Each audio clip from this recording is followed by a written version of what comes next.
This is Real Talk, the Customer Insights Show with Jen Vogel. Join Jen and her guests for this live discussion around topics that will help you understand your customers better. Also available on podcast channels. This live stream is presented to you by Vox Pop.me, the leader in video research. Here's today's live conversation.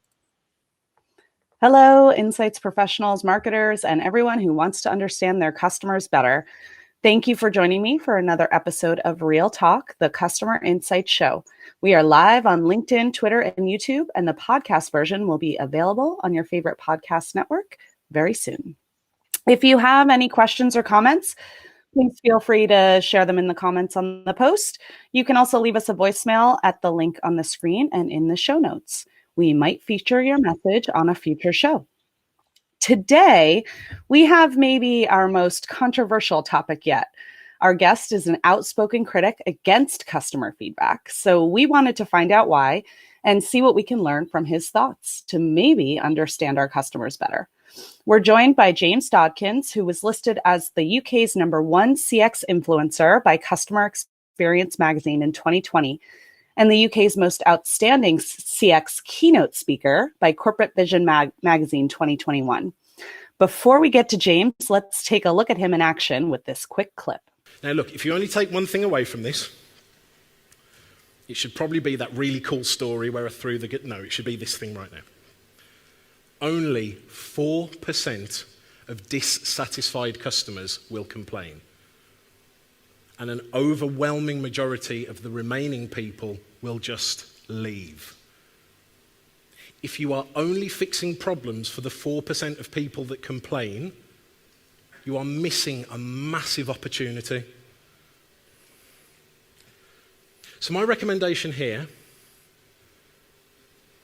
is fix the experience in the experience. Don't wait for the complaint. Welcome, James. Thank you for having me. I was engrossed in that clip then. I was like, ooh, what's he going to say next? That was exactly my reaction too. I love it. It's, we definitely have seen some interesting content from you and really excited to dig into that today and kind of your anti-feedback stance and how we can improve on that. So we're gonna dive right in.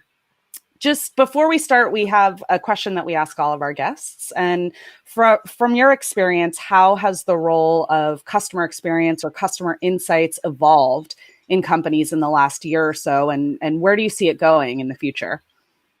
In all honesty, I don't really think it's changed that much. I think if you were doing customer experience right in the first place, just because there's a global pandemic, it doesn't really mean that you should philosophy. And the reason I say that is I don't really think that customer experience is about the things that you do. It's about the way that you think. It's about the way that you approach situations.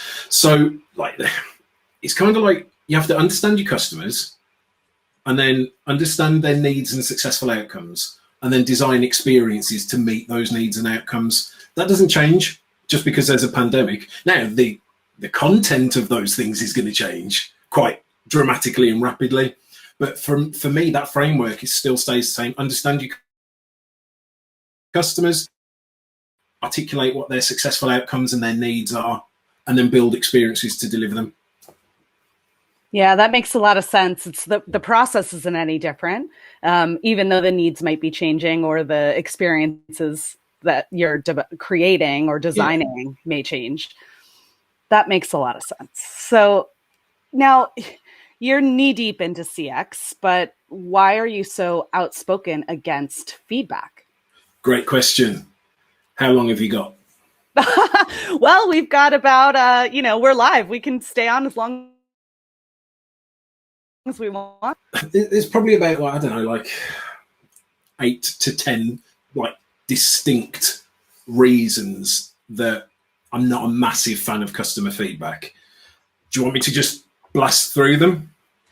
Yeah, all of them, or pick your top ones, however you want to do it. I want to hear everything. They're all kind of equal. So, all right, I'll blast through it. I hope you're Great. sitting comfortably. You've got a nice little drink ready and you're prepared for this. So number one, they are self-selecting. You never get all of your customers to do your feedback surveys. You only ever get a very small percentage of your overall customer base doing those feedback surveys. And there's only really 4 types of people that do customer feedback surveys. They are the serial feedbackers. They are the people that love doing it. It's like a hobby. They enjoy it. They do it for fun. They're usually weirdos. You've got the extreme feedbackers, the people that will do it if the experience was extremely good or extremely bad, then they'll do it.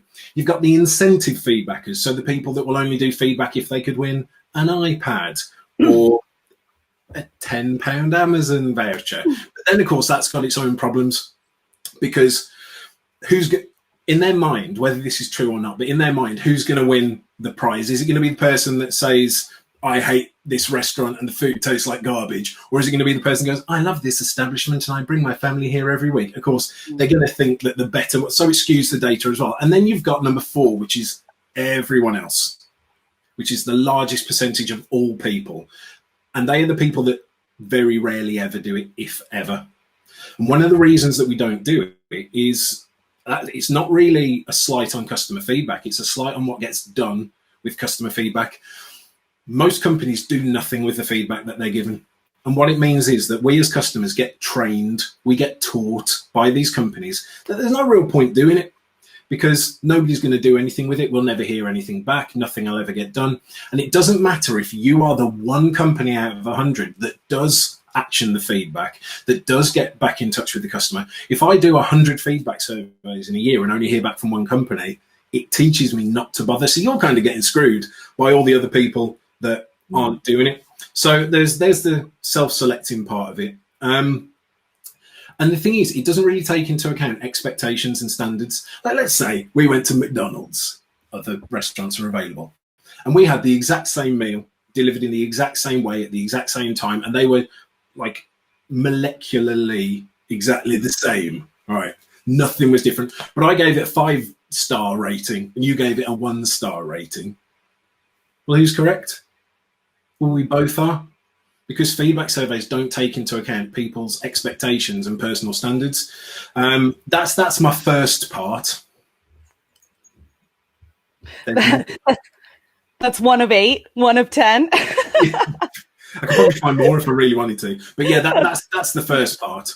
Yeah, that it's really interesting that the whole idea that companies aren't doing, or the impression is that companies aren't doing anything with the feedback. We've seen a lot, like there have been studies done about that disconnect of companies who believe that they're creating experiences with their customers in mind, and their customers, when you ask their customers the same question, they don't feel like their voices are being heard. And there's a really interesting study about that was done by Capgemini a few years ago, about that sort of disconnect. And like, companies feel like, hey, we're capturing all this feedback and we're doing all this stuff with it, and their customers are feeling like, well, you're not actually listening to me. So, and it makes sense. Like, I get a lot of customer experience surveys all throughout my days when I go places or purchase things or whatever. And I'm in the industry, and I very rarely will take a survey. But I think part of that for me is the experience of those surveys is pretty poor sometimes. I don't want to fill out by hand a 20-page front and back survey that I got in the mail 2 months after I bought something. Really? Why not? That sounds great. It sounds great. It's not a great customer experience, that survey itself. Well, I think that does come to... So the thing is, yes, I am outspoken against customer feedback. Some people misconstrue that and think I mean, don't talk to your customers. That is not what I'm saying. Talking to your customers is probably the single best thing you can do if you want to be a customer-centric company, if you want to improve your customer experience. But what a lot of people forget is that the survey is part of the experience. And I know for a fact that not a single person watching this is going to hear me rant against feedback and then go, okay, as a company, we are never going to do that again. I know not a single person who's going to do that. You are still going to do customer feedback. So my steer is, if you're going to do it, you can at least make it not suck. which is one of the reasons why I like Vox Pop Me, because like all the things that I don't like about customer feedback still stand, but at least the way you guys do it, it doesn't suck for the customer. Yeah, love hearing that. We feel the same way. Appreciate that. But, that's a really good point. It's, kind of what is the experience that customers are having when they're giving their feedback, and how can we improve that experience? And like you said, make it not suck. So I guess what sucks about, you're going to say something before I ask that question. The thing is, it's like an infinite loop, because if you say, okay, you need to improve the experience of the survey, most customer experience professionals will go, well, how am I going to do that? Well, I know a survey. So you've started to see companies actually asking for feedback on the experience of the feedback. Oh my God, what? Why would, I mean, come on, seriously. Who sat down and said, right, here's a feedback survey that our customers probably hate anyway. Let's give them another one. Yeah. I can't. But carry on with what you were saying. Well, I guess what I was going to ask is what is it about those experiences that suck, and how can we make them not suck? Well, I mean, most of the time they're lame and boring, and they're not personalized, and they ask stupid questions, and they ask closed questions, and they ask questions that the company already knows the answer to. A lot of them are leading questions. I saw a great one the other day, and it was, now, I don't care what you think about President Trump. I hate politics, don't want to get into it. But he did I don't know if it was him personally, but his team put out a survey before the election, and the questions were like, I should do it in a Trump accent, really. This is my Trump accent. Who do you think is best to run America, President Trump or a filthy lying Democrat? And it's like stacking the questions like that. Now, I'm fairly confident most companies out there aren't going to that level, but they stack the questions in their favor to try and get the results that they want, because they don't really care about the feedback. They care about the number. They don't really care about the experience. They care about a score that they can show off to people, like a vanity metric. They can go, hey, look how good our department's doing, or hey, look how good our division's doing, or hey, look how good our company as a whole are doing. They don't care about the experience, and as a result they will stack that survey in their favor. And again, there's companies out there that go, you know what, do you know what would make us really customer centric? Let's tie our employees' feedback bonus to the feedback scores. That's genius. Let's do that. But of course, all that does is incentivize them to manipulate it, that only people that have had a good service get the feedback survey. Guilt tripping people. Like there's plenty of stories about this, but no doubt many people watching this would have had this. You go through an experience, maybe in store with a real person, which I know is like a thing of the past nowadays. It will happen. And they'll come up to you and be like, right, by the way, the dog's an operation is going to die, and it's really sad. Here's a picture of my dog. Take it. Look how sad he looks. Right. Unrelated thing. You're going to get a feedback survey after this, and if you don't give me a 10, I'm going to get fired and lose my bonus, and I won't be able to give my dog an operation, and he'll die, and it'll be your fault. I'm just saying, unrelated, just saying. So what you really see is which employees are best at guilt tripping customers into giving them higher scores. But of course, what happens is the scores go up, and so the execs look at it and go, we are geniuses, because ever since we implemented this, that they're actually annoying more customers than ever before, because they're score begging. The agents or the salespeople or whoever it is, they're score begging, and it gives a worse experience, even though you end up with higher scores at the end of the day. And again, that's another thing, having it as a number. There is no quicker way to let your customers know that you don't really care about them than forcing them to distill complex emotions down to a number on a predetermined scale. It's like saying, I don't know, getting in touch with the customer about, hey, you had an engineer come to your house to fix that burst pipe. And it was. And they go, oh, I'm so glad that you called, because like when he came in, he didn't take his shoes off, he didn't put the things on, he left mud all over the carpet, he kept demanding drinks, he kept like burping really loudly, which was gross, he kept having phone calls, and he was like swearing in front of my kids, and then he didn't even clean up after himself, and he broke a cup, and he kicked my dog a little bit. And then the person on the other end of the phone goes, oh no, that sounds horrible. So on a scale of 1 to 10, there is no quicker way to let a customer know that you don't really care. You just want the number. But I went off into another little rant then, so I'll...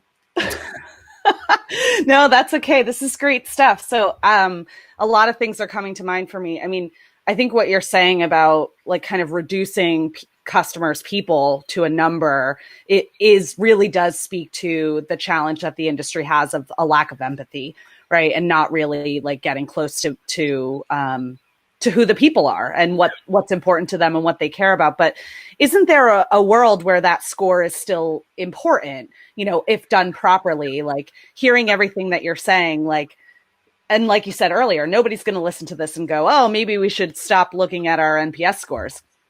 But, how can that be done properly? Because isn't that quantitative data at scale still really valuable? So for me, I like to think of NPS as like a stepping stone. Mm-hmm. So spend a certain amount of time doing NPS, but rather than care about the score that you get, try and look at the things that need to happen in an experience to actually obtain a certain score. Mm-hmm. So that once you've got enough data there, you can start to predict what the score would be. So you don't have to go out to your customers and say, hey, customer, we've got no idea how that experience was. Absolutely no idea whatsoever. Clueless. Can you tell us how it went? When you think of it that way, that's kind of dumb. Like, what, we can't look at the experiences we're delivering them as we're delivering them and objectively make a decision as to whether it was good or bad, or whether things need to change, or whether stuff needs to, be put right. If you can use those historical NPS data to find the trigger points that cause 10s, that cause 1s, that cause 5s, in the future, you should be able to get yourself to a place where you can objectively look at an experience and instantly know whether it was good or not, and you can adjust it accordingly. And that's the thing as well. It's not just waiting till the end and then asking. It's too late. It is far too late then. And one of the things about surveys that I don't like as well is that they're retrospective, like days, weeks, sometimes even months after something has happened, you get an email. So like back in the day, do you remember when, I don't know if you're old enough to remember this, but do you remember when conferences happened? Oh, yeah. That was a long time ago. I was young. Yeah. So, of course, my bag is that I'm a musical keynote speaker. I travel around the world. I get up on stage. I deliver a musical customer experience keynote, play guitar in it. It's typical examples. It's really good fun. Now, that means that I travel a lot. And the thing is, I can't remember a lot of times what country I've got to be in the next day, let alone a hotel that I stayed in 3 weeks ago. So you get this email, hey, you stayed with us 3 weeks ago. We've got no idea whether it was any good or not because we're a rubbish company. Can you, and I'm like, I don't know. I can't remember half the time. And the thing is, mood plays a point in this as well. Like if you ask me on Friday evening, hey, how was the experience 3 weeks ago? I might go, yeah, it was really cool. You ask me on Monday morning, I'm going to be like, mm-hmm. And so that's another, but the whole point of it is, if you do deliver a bad experience, okay, you can argue that getting the feedback that experience was bad is good, and you can do something with it. That doesn't help that customer. They have already had that bad experience. So I'd love it if we could get to a place where during the experience, in the experience, we can start to predict likely outcomes and make sure we keep it on the right path. Mm-hmm. There is a ton to unpack there. I love that you brought up that you're a musical keynote, because now James is going to play a song for us. No, I'm just kidding. This is a Zoom virtual background, so I can't, unfortunately. Yeah, but what you're saying is so true. Like, I can't remember what I had for dinner last night, let alone, when we are traveling a lot and I get, if I'm on, 4 or 5 different flights in a week and I'm getting all these different emails from the same airline, because I fly the same airline, with how is this flight and how is that flight and how is that flight? Like they all, I think, were the same, or I can't remember which one was good or which one was bad and why. So that real time feedback is, a lot trickier to capture, but a lot more, authentic in the moment, like how you're actually feeling right now. Yeah.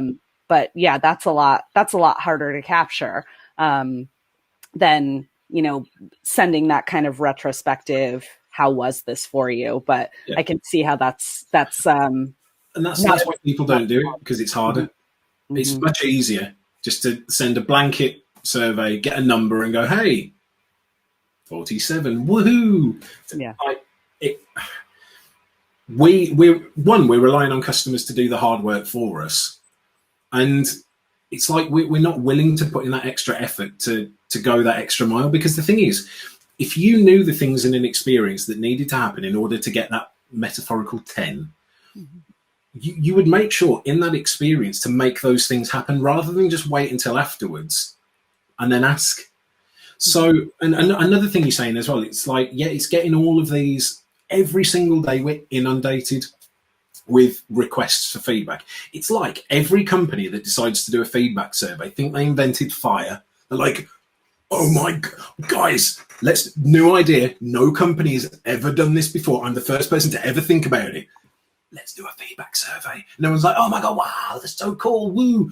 They think they're the only company in the world doing that. Every single interaction with every single company, we are getting feedback surveys every single day. Oh, how was the dial tone on the phone? Oh, how was the quality of the paper of the letter that we sent you? Oh my God, just stop. Just stop it, please. If you are going to do it, at least do it for the pivotal moments, the moments that really matter, not trying to get feedback at every little interaction along the way. And I understand the logic behind it. I do. I understand that they want that data to look at it, to see where they can improve. But all you're doing is making the overall experience worse for the customer, because you're badgering them every second. And customers are getting feedback fatigue. And I know that's something that gets bandied about a lot. And again, you are still going to do customer feedback. Listening to this, essentially a giant rant, is not going to stop you from doing that. So if you are going to do it, you need to cut through the noise. You need to do something different. You need to be personalized. You need to make it fun to do. Make it not suck. Yeah.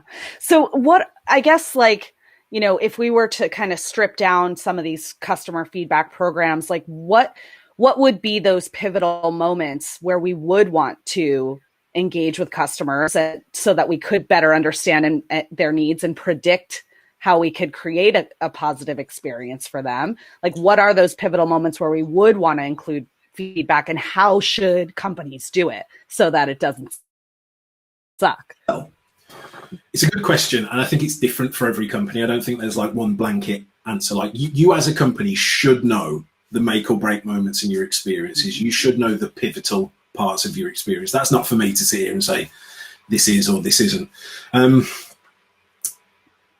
As to how you should do it, it depends. Again, it depends on the type of people they are. It depends on their needs, their expectations. I don't think there's necessarily one best way. There's lots of different ideas that are very good. Video, for example, is a very good idea, which makes it a lot more engaging. It makes it a lot more fun. I would probably argue it makes it quicker to do as well, because they don't have to go through. I don't know if there's any data on that, but I imagine my hypothesis is that, for instance, with video feedback, you get a lot more higher response rate than just a standard survey. Is that correct? It's different. What about this idea? It depends. It's about understanding the different segments of people and how they want to communicate with you. And, this is actually our second episode this week. We had a double week, which is very exciting. But earlier this week, we were talking with Gia Laudy about, creating a customer journey with the kind of KPIs at each stage being what value the customer is experiencing at that moment, as opposed to the business KPIs, right? So what you're saying is like, it depends, because you have to be conscious of what the customer wants at that moment or how they want to communicate with you. There are people who, like you said, love to fill out surveys and they just, they love the incentives or whatever. There are always going to be people who want to do that. And there are other people who would prefer to record a video and send it in, or are more than happy to jump into a focus group room and, talk to people for an hour. I'm not one of those people. I don't want to do that, but there probably are some people that do. So it's I think you're right with that. It's a really interesting point about, if you are going to do feedback, which you probably are, having a different arsenal of things for different types of customers, because no one way is going to keep everybody happy. But the reason that companies don't do that isn't because they don't think it's good for the customer. It's because it's not good for them. Because let's say you have a subset of customers that would just prefer to give you a number. Okay, let's say there's a subset of customers that would prefer to do a smiley face scale. Let's say there's a subset of customers that would like to do video feedback. Let's say there's a subset of customers that want to do audio feedback. Let's say there's a subset of customers that want to write a long letter. Let's say there's a subset of customers that want to do a Likert scale. Let's say there's a subset of customers that is there any more? that want to do lots of different, want to do the focus group thing.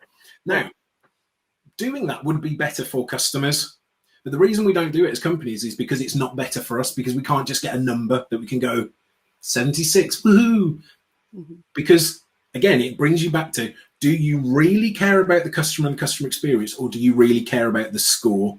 Mm-hmm. My argument would be, is if you aren't offering different ways of doing feedback to customers based on their preferences, then yeah, you probably only care about the score because it's easier for you.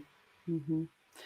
And as you're saying that, I'm thinking, where the score actually does become very valuable is if when you're just looking at the overall score, it's just a number, right? But if you can segment the responses and see, okay, well, the detractors, this is that group. We need to understand the driving forces behind that. What's the root cause of that low score? What's the root cause of the high score? How can we replicate those positive experiences? How can we fix those negative experiences? Like, if you start to break it down and segment it, and like you said, start to think about, well, how do people want to give their feedback and capture it in different ways?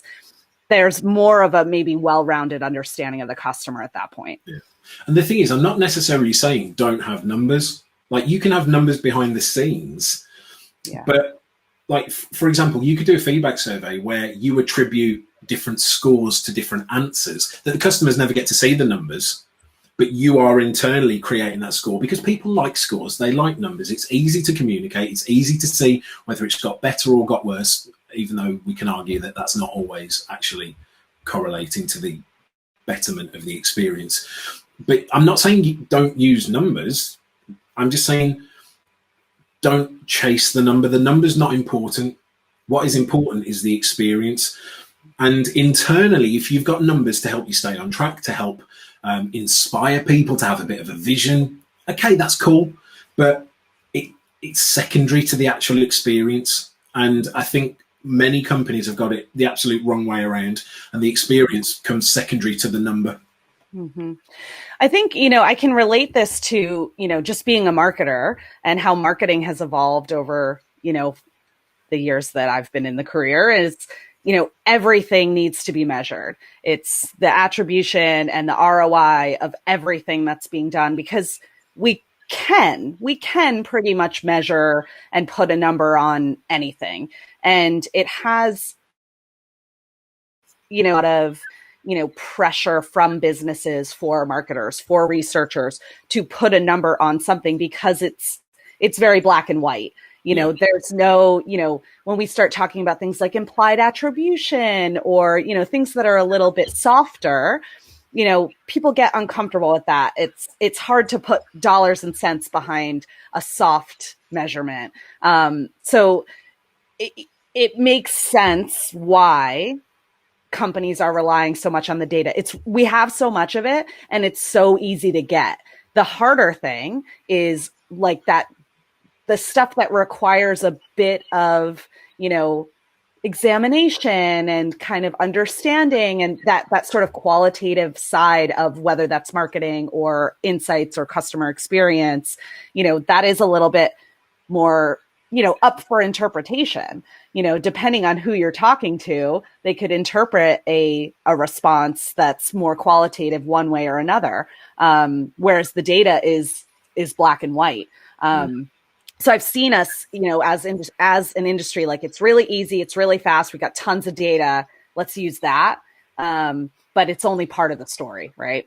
Yeah, and the problem is trying to get black and white data.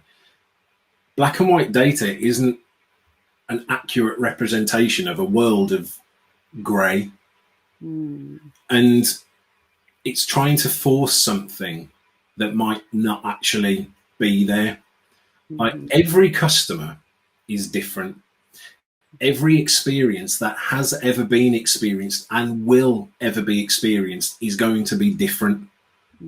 There's over 7 billion people on the planet, and every single one of those people has their own definition as to what good customer experience is. And the annoying thing is, they're all right because it's theirs, it's their own. And we are taking all of this subjective grey and trying to turn it into black and white. And we can do it, but then the argument stands, is that really representative of the real world? Or is it just making us feel better? Wow. Hashtag deep. Yeah, right. that did get deep. That's awesome. I'm loving this conversation, and I feel like I could go a lot of different directions from here. I guess I did warn you when we discussed it. I was like, we can do it, but it'll probably get weird. Listen, I'm all about getting a little weird on a Friday. It's great. I'm like loving this conversation. I guess what I would ask is, like, if you could give one recommendation to a company of, like, this is a step you can take to move in a better direction from the program that you've got right now. If your program sounds like any of the stuff we've talked about, because there are companies that do this well, right? We can acknowledge that. Yeah. But if you're one of the companies and you're listening and you're like, hey, this is better than others. Better than others. Okay. So what would you say would be, like, the first step towards improving that feedback program? I'd probably say try and personalize it a little bit.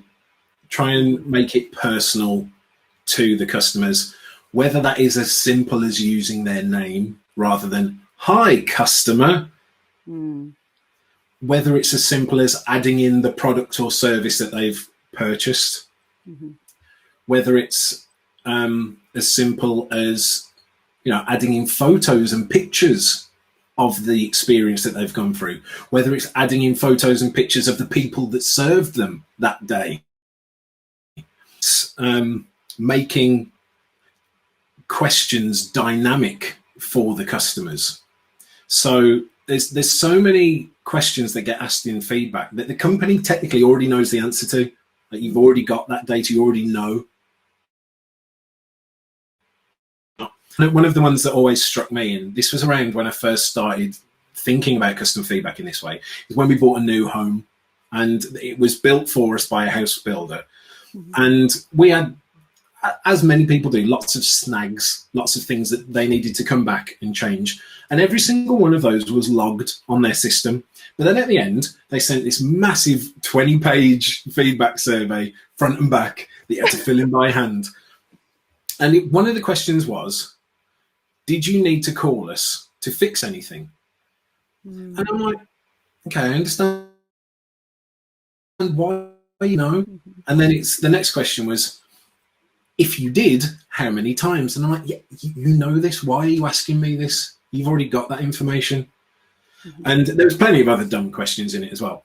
But if you can just take that extra little bit of time to make that the feedback experience personalized to your customer, make it contextual from what the experience they've actually been through, it's going to be better. Yeah. And then another question I have for you is, what better to actually action that feedback and do something with it? Because earlier you mentioned, most people don't even participate in the feedback because they don't feel like the companies are actually doing anything with it. Now, some may do something with it and some may not, but it's not clear to the customer that something's being done about it. So what should the companies be doing with the feedback?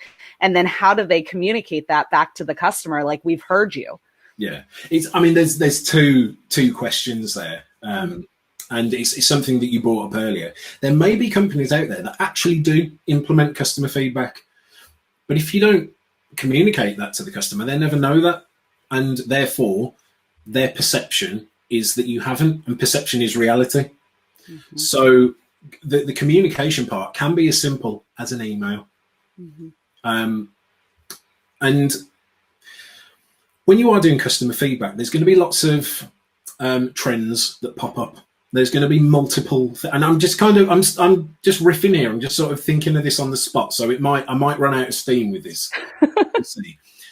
When you are looking at the data, there's going to be trends of things, especially if you're doing verbatim as well, and you're actually getting people to explain why they gave a particular score, or if you're doing sentiment analysis, or if you're doing like their words analysis, what's the word for that? When you take their voice and turn it into, like when you're transcribing into that thing. There you go. Thank you. Transcription. There you go. Yes, you're going to transcribe it, and then you're going to notice trends. Would it be that difficult once you've identified, okay, this is a thing we need to fix, to put the customers that mentioned that all into a little pot and notify them along the journey? Would it be that difficult to do? I think the answer is no, it wouldn't be that difficult to do. So let's say you get 1,000 feedback surveys completed, and 50 of them mention that there is, I don't know, an IVR button that doesn't do what it should do. Random little thing, okay? And you realize, okay, these 50 people have complained about that. Let's put them in this little pot. They are now part of the project, basically, and they're going to get notified along the way. So you send them a little email. You go, right, thank you so much for letting us know about that. We really should have caught that ourselves, but we didn't for whatever reason. We needed you to tell us, but that's fine. We are going to be fixing that. Unless you tell us otherwise, we'll give you updates along the way to let you know what's happening, and we'll let you know when it's fixed. And then maybe give them something as a thank you for taking the time to do it back. Now, that's not an incentive. It's not saying, hey, we're going to give you this if you fill it in. It's like an unsolicited gesture that at the end of it, you go, hey, we fixed this.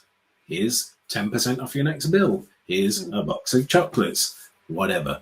But so that was literally, that just popped in my mind that second. So I haven't really thought that bit through. Thoughts? No, I think it's, I think what you said, like, is it that hard? I don't think it's that hard to do something like that. And, it's very much in the realm of, how do we surprise and delight our customers? If I were to give some piece of feedback to a company that I buy from all the time or whatever, and I randomly got a box of chocolates in the mail saying, thanks for your feedback.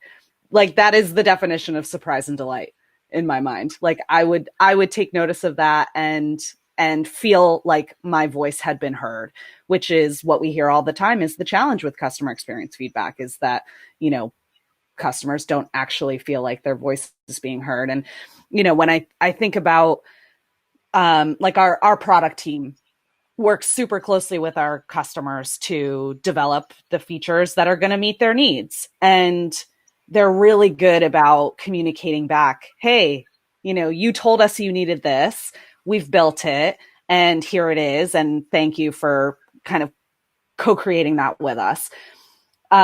So it doesn't seem that hard, but we're also, a kind of scale up size company. And it's, it's not being done at the scale of, 10,000 surveys a month that we're capturing. So it's probably depends a lot on how agile of a company you are. We're a smaller company. We can foster those one-on-one relationships with our customers, but I think where it does become difficult is how you scale that. But there are a lot of ways you can automate that stuff. If you can automate putting those people in that bucket and then communicating with them the work that you're doing as a result, it's probably just operationalizing. It's not that hard. It's just not something that's comfortable for companies or familiar.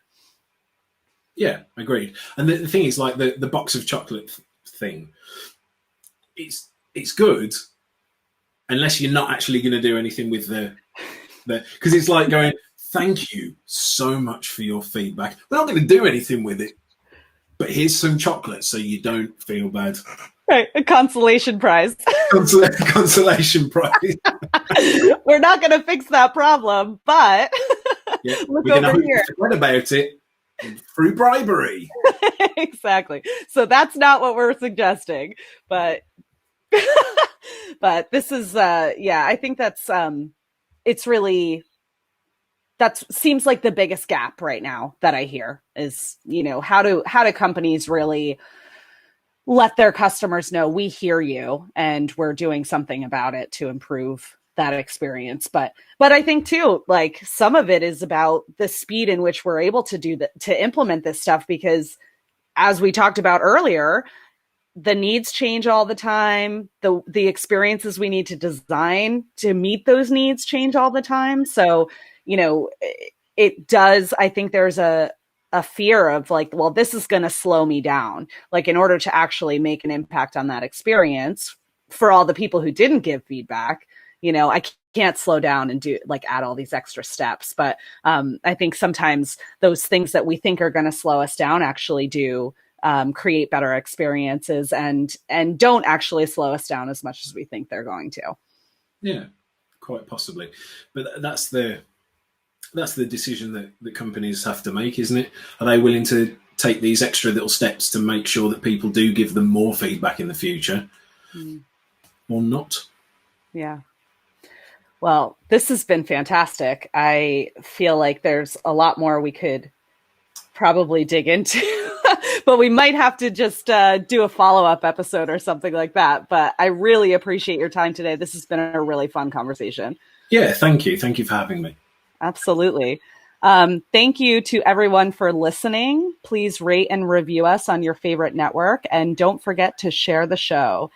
In the next episode, I'll be joined by Rick Kelly from Fuel Cycle, so don't miss it.